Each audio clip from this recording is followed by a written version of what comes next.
The massive diplomatic vessel carrying Earth's representatives slowed as it approached the gleaming space station orbiting Vetrix.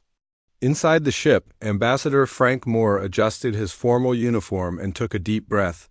After decades of searching the stars for intelligent life, humanity had finally made contact with not just one alien species, but an entire coalition of spacefaring civilizations. Today would mark humanity's official introduction to the galactic community. "Nervous, sir?" asked Lisa Young, his chief diplomatic advisor. Frank smiled slightly. "Wouldn't you be? We're about to change human history forever." Lisa nodded as she checked the diplomatic briefcase containing Earth's proposals for trade, cultural exchange, and mutual defense. The documents represented years of careful planning for this moment. "Remember what we discussed?" Frank said to his team of 12. "Diplomats and scientists. We come as equals, seeking friendship and cooperation. We have much to learn, but also much to offer." The ship docked with a gentle bump. When the airlock opened, the humans were greeted by a delegation of alien species. At the front stood the Zornians, tall beings with blue-tinted skin and wide, expressive eyes. Their ambassador, Krell, extended 4 long fingers in what the humans had been told was a gesture of welcome. "The Galactic Coalition welcomes Earth's representatives," Krell said through a translation device. "We have prepared suitable accommodations for your comfort during the summit." The humans were led through curved hallways lined with representatives from dozens of species. Some looked almost human, while others were so strange that Frank struggled to understand how their bodies functioned. He noted with growing unease that many of the aliens were watching the human delegation with expressions that seemed dismissive or even hostile. The summit began the next morning in a great circular chamber. Frank presented Earth's case with confidence, describing humanity's rapid technological development, rich cultural traditions, and eagerness to join the galactic community as a full member. "Earth seeks equal trading rights and technological exchange," he concluded. "We bring unique perspectives and innovative approaches that could benefit all species." When he finished, a heavy silence filled the chamber. Finally, Krell stood to respond. "We acknowledge Earth's impressive progress for such a young species," the Zornian said. "However, full membership in the coalition requires a level of development that Earth has not yet achieved. Instead, we offer guided development. Earth would become a protectorate world, receiving carefully selected technological assistance under coalition supervision." Frank felt his heart sink. And what would Earth provide in return for this guidance? Another alien, a reptilian being named Sorth, answered, "Access to your world's unusual biological diversity would be valuable. Earth would also provide raw materials and limited labor resources." "You're proposing we become a colony," Frank stated flatly. "A harsh characterization," Krell replied. "We are offering protection and advancement." Over the next 3 days, the talks continued. Each proposal from Earth was met with patronizing responses. The coalition would determine which technologies humans could access. Earth ships would be restricted to limited regions of space. Human military development would be halted and existing forces reduced. Frank noted that smaller, newer species in the coalition seemed uncomfortable with how Earth was being treated, but none spoke up against the dominant species. On the 4th day, Linda Martinez, Earth's chief security officer, requested an urgent private meeting with Frank. "Sir, our quarters have been compromised," she reported. "Coalition security forces attempted to collect biological samples from our team while we slept. Dr. Bennett caught them trying to take blood and tissue samples." Frank felt cold anger rising. "Were you able to stop them?" "Yes, but they claimed it was standard procedure for new species. It's not true. I checked with representatives from the Peleron delegation. They were never subjected to this." Frank called an emergency meeting with his team. "They're studying us for weaknesses," he concluded after hearing all the evidence. "This isn't a diplomatic summit. It's an evaluation of a potential threat or resource." "What do we do?" asked Linda. "We can't match their technology if they decide to force these terms on us." Frank stared out the viewport at the stars. They don't know us very well if they think threats will work. Humanity has never responded well to bullies. The next morning, Frank requested a special session with the full coalition leadership. When all were assembled, he stood alone before them. "I came to Vetrix with hope," he began quietly. "Earth has dreamed of finding friends among the stars for generations. Instead, we found an organization that sees us not as equals but as resources to be managed and exploited." Krell tried to interrupt, but Frank continued. "Yesterday, Coalition Security attempted to steal genetic samples from my sleeping team members. This violation confirms what the negotiations have suggested. You do not respect our sovereignty or our dignity." The chamber erupted in whispers. Some Coalition members looked genuinely shocked. "We came extending a hand of friendship," Frank sighed, his voice growing stronger. "You have made it clear that hand is not welcome. Very well. Earth will find its own path forward." He closed his diplomatic folder and looked around the room. "This summit is over. Earth formally declines protectorate status and all other offers made by the Coalition. We will be departing immediately." "Ambassador Moore," Krell said sharply, "refusing Coalition guidance is unwise. Isolated species rarely survive in this galaxy. There are dangers you cannot imagine." Frank smiled thinly. "There are dangers you cannot imagine as well. Humanity has faced extinction-level threats before and survived.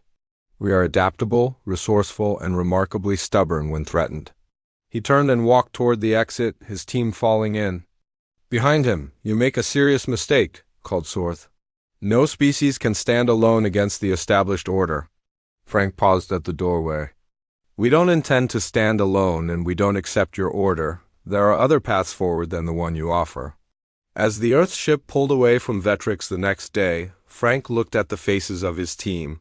He saw anger, disappointment, and concern, but also determination. "They think we'll come crawling back when we realize how dangerous the galaxy is," he said. "They don't understand what they've done. They've given humanity something we've always needed to achieve our greatest accomplishments." "What's that?" "Sir?" asked Lisa. "A challenge to overcome, a reason to unite. And just enough anger to fuel the work ahead." He turned to the communication officer. "Send a message to Earth. Tell them we need to prepare." 5 years passed after the failed meeting at Vetrix. The Galactic Coalition watched Earth with growing satisfaction as the planet seemed to withdraw from space. The few trading vessels that left Earth's solar system stayed close to home, avoiding Coalition territories. No diplomatic messages were sent. No attempts to join galactic affairs were made. Coalition leaders believed humans had accepted their place in the galaxy. They were wrong. Deep within Earth's solar system, humanity was preparing. On Mars, inside a hidden facility carved into Olympus Monks, General Diane Williams walked through rows of newly built spacecraft. These were not the bulky exploration vessels the Coalition had seen before. These were sleek warships with technology that had not existed 5 years ago. Diane stopped beside a tall man in a lab coat who was checking data on a tablet. "Will they be ready in time, Dr. Harris?" "She asked." Dr. Ben Harris nodded without looking up. "The first fleet will be operational within 6 months. We've solved the shield harmonics issue. The test results from Jupiter's moons were better than we hoped." Diane placed her hand on the smooth hull of the nearest ship. "And the weapons systems? Non-lethal options are fully functional. Lethal systems are at 90% efficiency. We can disable a ship 10 times our size without destroying it. If destruction becomes necessary, we can do that too." This was the true face of Earth's response to the Coalition. Not retreat, but preparation. While appearing to withdraw, humanity had been building the largest military force in its history. Scientists worked day and night to reverse engineer alien technology from the limited samples they had collected. They also made their own breakthroughs. In a secure lab beneath the Pacific Ocean, Dr. Karen Green watched as energy beams struck her test shield. Instead of trying to block the beams with raw power like Coalition shields, her design opened microscopic holes in space-time, redirecting the energy elsewhere. The attacks simply vanished. Karen made notes as the test continued. This technology worked on principles unknown to the Coalition. While their shields required massive energy to block attacks, hers needed only enough power to create and control the dimensional rifts. It was Earth's greatest advantage. "Dr. Green," called her assistant, "General Williams is requesting a progress update." Karen smiled. "Tell her we're ready for full-scale implementation. The phase shields can be installed on all fleet vessels." Immediately. Far from Earth, more secret work continued. The EDF Phantom, a small stealth ship commanded by Lieutenant Paul Fisher, drifted silently at the edge of Coalition space. Its special hull absorbed sensor scans instead of reflecting them, making it nearly invisible. Paul and his crew of 7 had been mapping Coalition territory for months, gathering intelligence on military bases, patrol routes, and defense systems. "Another patrol passing," whispered Sam Rogers, the sensor officer. "They have no idea we're here." Paul nodded as he recorded details about the Coalition cruiser. This was their 3rd successful mission into Coalition space. The data they collected would help Earth understand exactly what they faced. "I've got something interesting," said Carol Bennett, the communications specialist, picking up encrypted transmissions from that small moon. "It's not Coalition standard protocol." Paul moved to her station. "Can you decrypt it?" Carol shook her head. "Not completely, but the pattern suggests it's coming from non-Coalition species. Possibly a subjugated world trying to communicate. Without being detected?" Paul considered this information. "Record everything. This could be important. There might be potential allies out there who are as unhappy with the Coalition as we are." The Phantom continued its mission, gathering not just military intelligence, but also identifying worlds and species that might sympathize with Earth. Back on Earth, diplomacy had not been completely abandoned. In a heavily guarded compound in Geneva, Ambassador Frank Moore met with representatives from 3 alien species who had contacted Earth secretly. "The Coalition treats all newer species this way," explained Telva, a green-skinned humanoid from the Rigelian system. "They control technology transfer, limit territorial expansion, and extract resources. Those who resist face isolation or worse." Frank listened carefully. "And you believe there are others who would join an alternative alliance?" Telva nodded. "Many worlds chafe under Coalition rule but fear standing alone. If Earth provides leadership and protection, they would join you." "Protection requires strength," said another alien named Vorth. "What makes you believe Earth can stand against the Coalition's military power?" Frank smiled slightly. "We've been busy since Vetrix. The Coalition believes we retreated in fear. In reality, we've been preparing for this moment." He activated a screen showing the hidden fleets, the new shield technology, and the advanced weapons Earth had developed. The aliens watched in amazement. "All this in just 5 years?" asked Telva. "Humans are remarkably motivated when challenged," Frank replied. "The Coalition made a serious error in judgment. They assumed we would either accept their terms or try to fight them with the technology they had already seen. Instead, we chose a third path." On the Moon, President Olivia Bennett received the weekly progress report from all development sites across the solar system. Production of warships was ahead of schedule. The new phase shield technology was ready for deployment. Intelligence-gathering missions had mapped 80% of Coalition military positions. Secret diplomatic channels had been established with 7 non-Coalition species. Everything was proceeding according to plan. "Madam President," said her Chief of Staff, "General Williams requests permission to begin moving ships into position for the Proxima Centauri deployment." Olivia took a moment to consider what this meant. This would be the first public move in Earth's new strategy. Once the Proxima Centauri station was revealed, there would be no going back. The Coalition would know that Earth had not been cowering, but preparing. It would force a response. "Approved," she said firmly. "It's time to show the galaxy what humanity has been doing these past 5 years. Send word to all our potential allies that Earth is ready to stand with them." Across the solar system, the silent preparation phase ended. Ships emerged from hidden bases on Mars, beneath Earth's oceans, and inside asteroid hollows. They formed into battle groups and began moving outward. After 5 years of apparent retreat, Earth was about to announce its return to galactic affairs. The Coalition would soon discover they had gravely underestimated human determination and ingenuity. The newly built Proxima Centauri station hung in space like a shining star. 7 years had passed since the Vectrix incident, and Earth was ready to reveal what it had been doing all this time. Ships from a dozen worlds gathered around the station, their designs as varied as the species that created them. All shared one thing in common: they had chosen to align with Earth instead of the Galactic Coalition. Inside the main conference chamber of the station, President Olivia Bennett prepared to address not just the gathered representatives, but the entire galaxy. Camera drones floated nearby, ready to broadcast her speech across all known communication channels, including those used by the Coalition.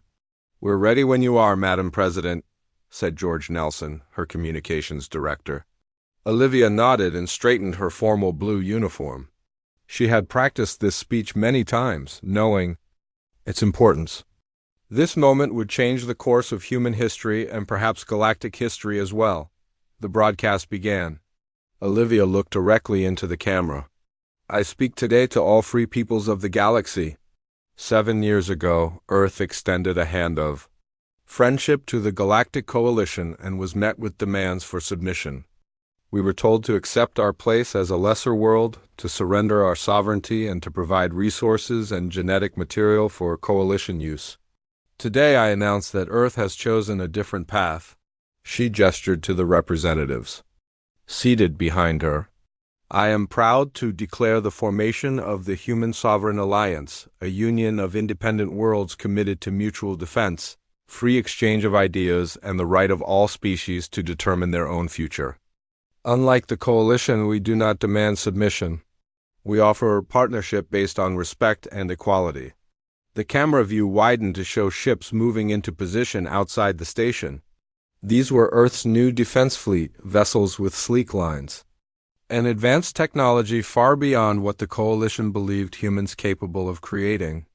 The Coalition has built a galaxy where the strong dictate terms to the weak under the guise of guidance and protection.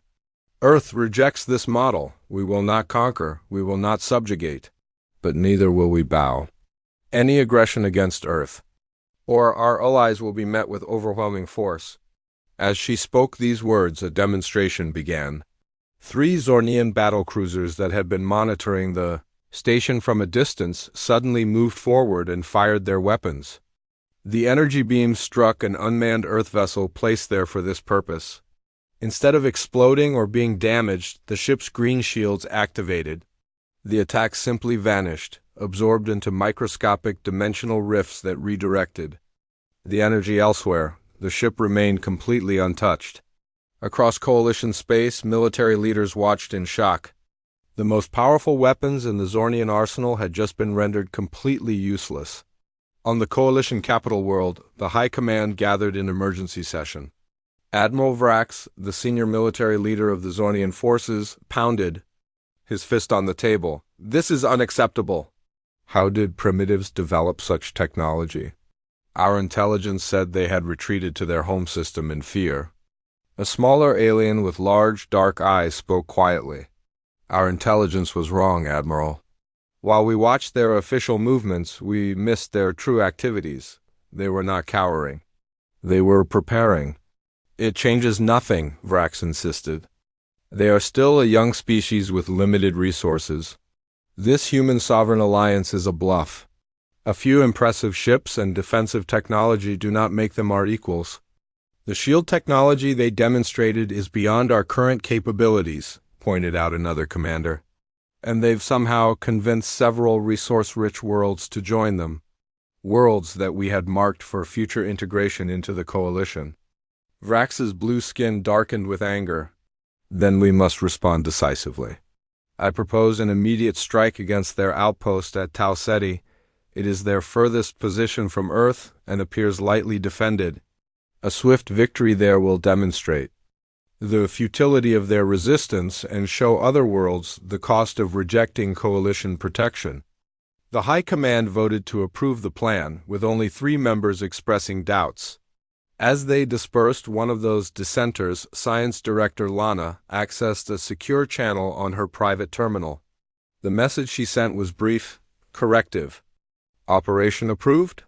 Target: Tau Ceti, expect overwhelming force within 3 standard cycles. The message went to a small trading vessel operated by a species that had recently joined the Human Sovereign Alliance. Back at Proxima Station, Ambassador Frank Moore received the warning while meeting with representatives from newly joined Alliance worlds. So it begins, he said grimly. He turned to his aide. Contact Commander Ross at Tau Ceti immediately. Tell her to activate contingency Helios. The aide rushed to send the message.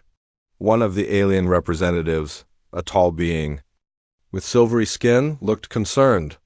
Will your forces at Tau Ceti be able to withstand a major coalition assault? They have only a small, defensive fleet stationed there. Frank smiled slightly. The coalition sees what we want them to see. Commander Ross has been preparing for this possibility for months. In her office on Proxima Station, Dr. Karen Green received an urgent call. They've taken the bait, said General Williams. The coalition is moving against Tau Ceti. Your shields will face their first real combat test. Karen nodded calmly. The shields will hold, General. But remember, this isn't just about defending ourselves.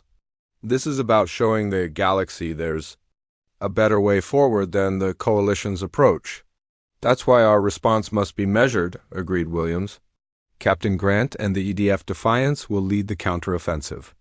His orders are clear: disable rather than destroy when possible. We want to demonstrate both our power and our restraint. As preparations continued, President Bennett met privately with Frank Moore. Are we ready for this? She asked quietly. The coalition has been the dominant power in this region of the galaxy for centuries. Once we defeat their attack force, everything changes. Frank nodded. Earth will become a target for their full military might. But we've spent 7 years preparing for exactly this moment. Our technology is superior. Our allies are committed. And most importantly, we stand for something better than what the coalition offers. Olivia looked out the viewport at the stars. Then let them come. It's time to show the galaxy what happens when Earth turns its back on diplomacy, not out of weakness, but out of strength. Across human space, military forces moved into position. At Tau Ceti, Commander Susan Ross reviewed the final preparations for the trap she had carefully laid. The coalition would come expecting an easy victory against a small outpost. They would find something very different waiting for them. The coalition attack fleet arrived at Tau Ceti with overwhelming force. 53 warships dropped out of faster-than-light travel in perfect formation, their weapons already powered and targeting systems active. Admiral Vrax stood on the command deck of his flagship, looking at the display showing the small human outpost and its seemingly tiny defensive force. Only 12 Earth vessels were visible, positioned near a space station orbiting the 4th planet.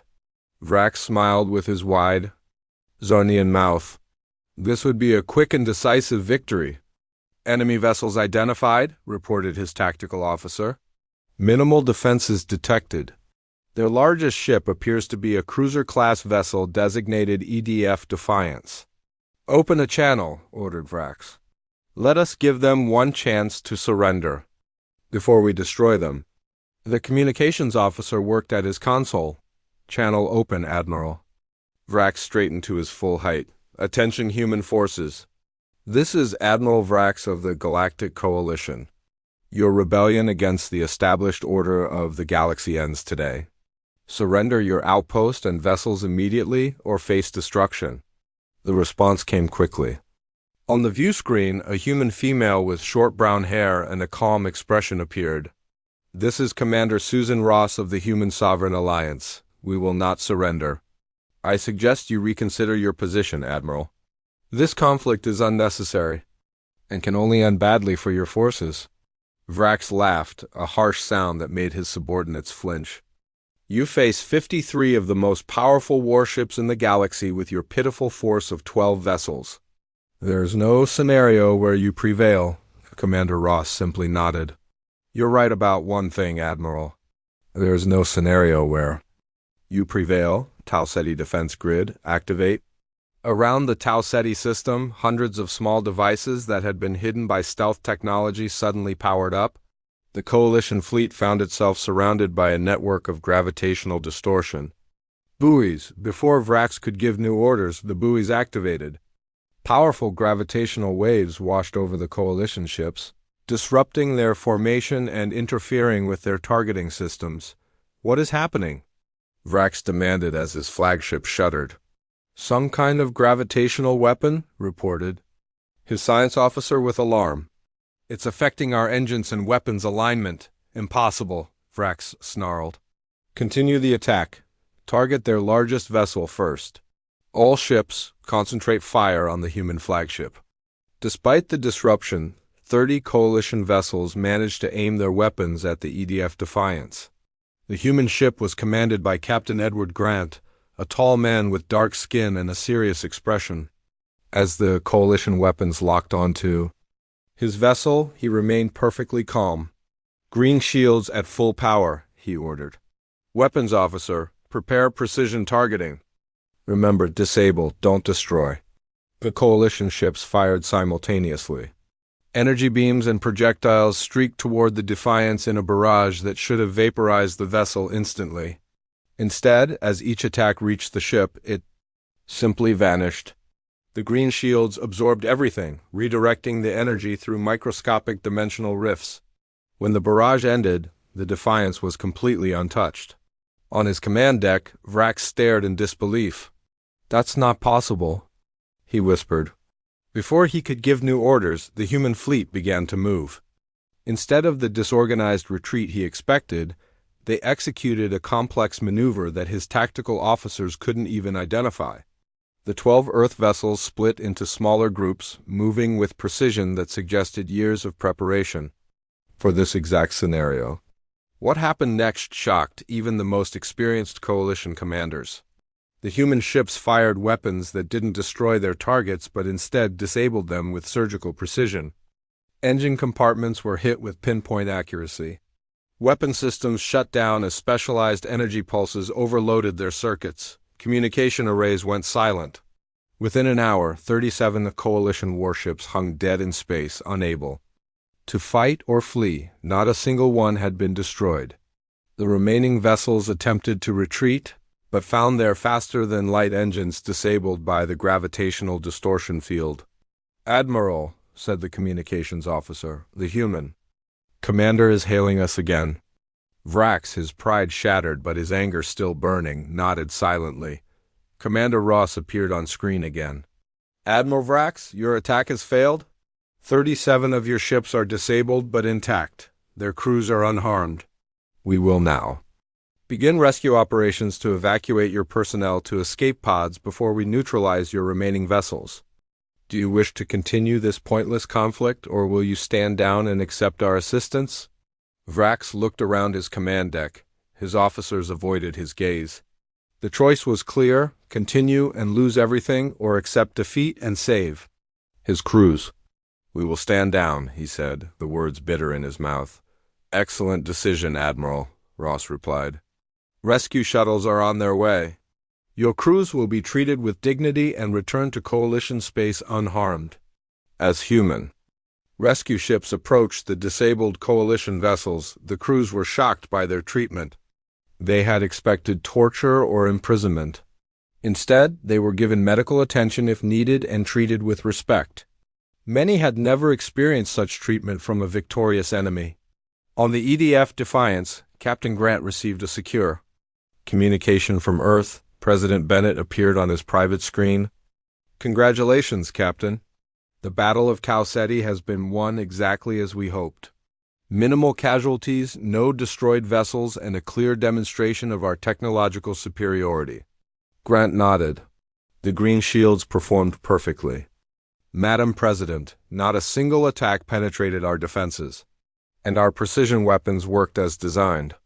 We disabled their ships without destroying them. This victory will send a message throughout the galaxy, Bennett said. Not just that we can defeat the coalition, but that we choose a different path. We could have destroyed their fleet, but instead, we showed restraint. Some will see that restraint as weakness, Grant warned. The Zornians particularly value shows of force and complete victory, Bennett smiled slightly. Then they still don't understand humans. True strength isn't found in destruction, but in having the power to destroy and choosing not to use it. As the rescue operations continued, news of the battle spread across the galaxy. Many coalition worlds that had been considering joining the Human Sovereign Alliance now began serious negotiations. Species that had suffered under Zornian dominance saw hope for the first time in generations. On the coalition capital world, the High Command met in emergency session. The mood was dark. Their most experienced admiral had been defeated by a force 1/5 the size of his fleet. The humans had displayed technology beyond coalition understanding. Worst of all, they had shown mercy, which made the coalition look not just defeated but morally inferior. This changes everything, said Science Director Lana.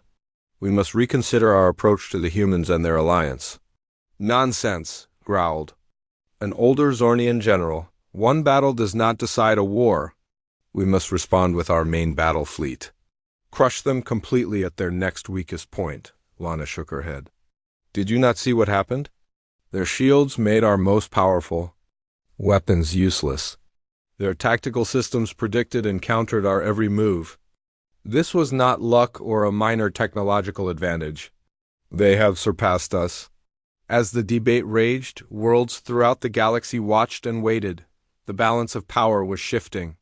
Earth, once dismissed as a primitive backwater, had just defeated the Coalition's finest fleet without losing a single ship.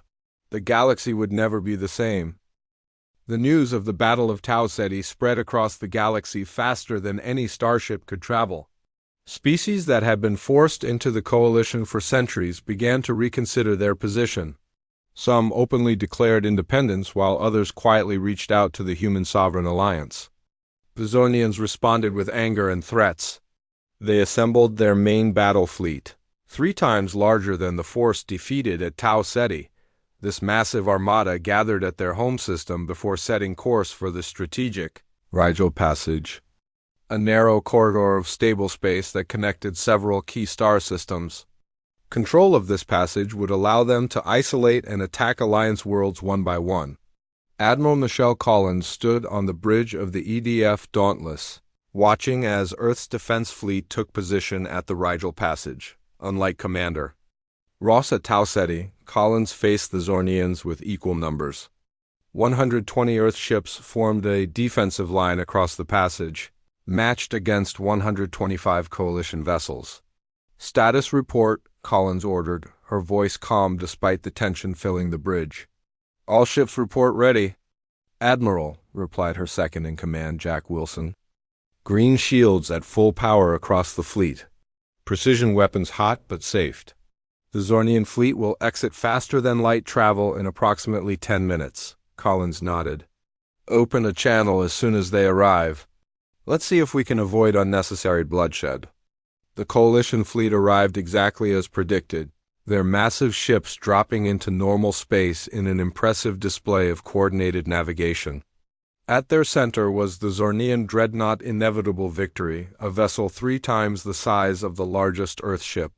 Grand Admiral Krell, the supreme commander of all Coalition forces, stood on its command deck. Unlike Admiral Vrax, Krell had centuries of experience in warfare. He had never lost a major engagement, and he did not intend to start now. Human. Vessels detected directly ahead, reported his sensor officer. They appear to be blocking the passage. Krell studied the tactical display. They match our numbers. Interesting. The reports from Tau Ceti suggested superior technology, but limited production capacity. It seems humans can build ships quickly when motivated. Grand Admiral, said his communications officer, we are receiving a transmission from the human fleet. Krell straightened his uniform. On screen, Admiral Collins appeared before him. Grand Admiral Krell, this is Admiral Michelle Collins of the Human Sovereign Alliance. Your fleet is approaching Alliance space without permission. State your intentions. Krell was surprised by the human's directness. Admiral Collins, the Coalition does not recognize your so-called alliance or its claimed territories. This passage has been under Coalition control for centuries. You will withdraw your forces immediately. Collins shook her head. The Rigel passage belongs to no single power. It is a natural feature of space that should be open to all. We have no desire for conflict, Grand Admiral, but we will defend the right of free passage through this corridor for all species, including yours. Bold words from a species that only discovered faster-than-light travel a few decades ago, Krell replied. You face the main battle fleet of the Galactic Coalition. The outcome is not in doubt. There is always a choice, Grand Admiral, Collins said. You can attack us and lose your fleet, or you can accept that the galaxy is changing. The Coalition's days of unchallenged dominance are over. We offer you a third option: stand down and open diplomatic channels to discuss a new relationship between the Coalition and the Alliance. Krell's face darkened with anger. The Coalition does not negotiate with rebels and upstarts. You will learn your place in the Galactic Order. He cut the transmission and turned to his tactical officer. All ships, battle formation. Target their flagship first. On the dauntless Collins side, they've chosen combat. All ships, execute Battle Plan Omega. Remember your training. Disable, don't destroy unless absolutely necessary. The Earth fleet suddenly shifted formation. Instead of the standard defensive line they had presented, they moved into a complex three-dimensional pattern that confused Coalition targeting systems. The battle began with a massive volley from the Coalition ships. Energy weapons and projectiles filled space between the fleets. Just as at Tal Ceti, the green shields absorbed the attacks without damage, the Earth ships responded with precision strikes aimed at weapon systems and engines. Within the first hour, 15 Coalition ships drifted powerless, their crews evacuating to escape pods. Grand Admiral Krell could not believe what he was seeing. His perfect formation was falling apart as human vessels executed maneuvers his tactical officers couldn't predict. Their shields made Coalition weapons useless, and their attacks disabled his ships with surgical precision. Concentrate all fire on their flagship, he ordered desperately. Every ship target the Dauntless. The Coalition fleet obeyed, directing all weapons at Admiral Collins' ship. The Dauntless vanished behind a storm of energy and projectiles. When the barrage ended, the human flagship emerged completely untouched. Impossible, whispered Krell. No shield technology can withstand that level of firepower. Sir, said his tactical officer with growing alarm, 30 more of our ships have been disabled. We've lost a quarter of our fleet, and we haven't caused a single casualty on their side. Krell faced a decision no Zornian commander had made in centuries. Continue fighting and lose everything, or accept defeat. His pride demanded the first option, but his duty to his crews required the second. Open a channel to the human admiral, he ordered, his voice heavy with defeat. Admiral Collins appeared on screen again. Have you reconsidered your position, Grand Admiral? What are your terms? Krell asked. Simple, Collins replied. The Coalition will withdraw from this region of space. You will respect the independence of all worlds that choose to join the Human Sovereign Alliance. In return, we will not push into traditional Coalition territory, and we will establish free trade zones where all species can interact as equals. Krell nodded slowly. I will convey your terms to the High Command. For now, I agree to a ceasefire and withdrawal of Coalition forces from this passage. When news of the Rigel Passage standoff reached Earth, President Bennett called for a galactic summit to establish a new framework for interstellar relations.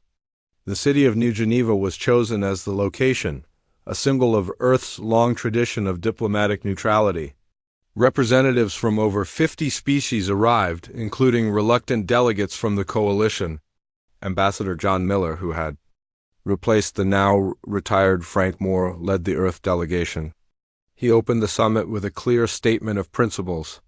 The Human Sovereign Alliance is founded on 4 core beliefs: the sovereignty of all species, the free exchange of ideas and technology, mutual defense against aggression, and a prohibition on conquest or subjugation. We do not seek to dominate the galaxy. We seek to build a community where all can prosper together. Over the following weeks, treaties were negotiated, borders defined, and trade agreements established. The Zornians and their closest allies initially refused to fully participate, attending only as observers. But as economic realities set in, they found themselves increasingly isolated in a galaxy that was rapidly embracing the alliance model. 6 months after the summit, even the most stubborn coalition worlds began to engage with the new galactic order. On the final day of the summit, President Bennett addressed the gathered representatives one last time. We did not seek to dominate the stars. We sought only the right to find our own path among them. When that right was denied, we created a new way forward, not just for ourselves, but for all who wish to walk beside us as equals. The hand of friendship that was once rejected remains extended, should the coalition choose to take it, as the delegates departed for their homeworlds. Earth had completed its transformation from an isolated planet to the center of a new galactic community. The species that had once looked down on humans now sought their guidance and protection. The galaxy had watched in fear as Earth turned its back on diplomacy, only to discover that humans had not abandoned the principles of cooperation and mutual respect. They had simply found a new way to make those principles a reality among the stars.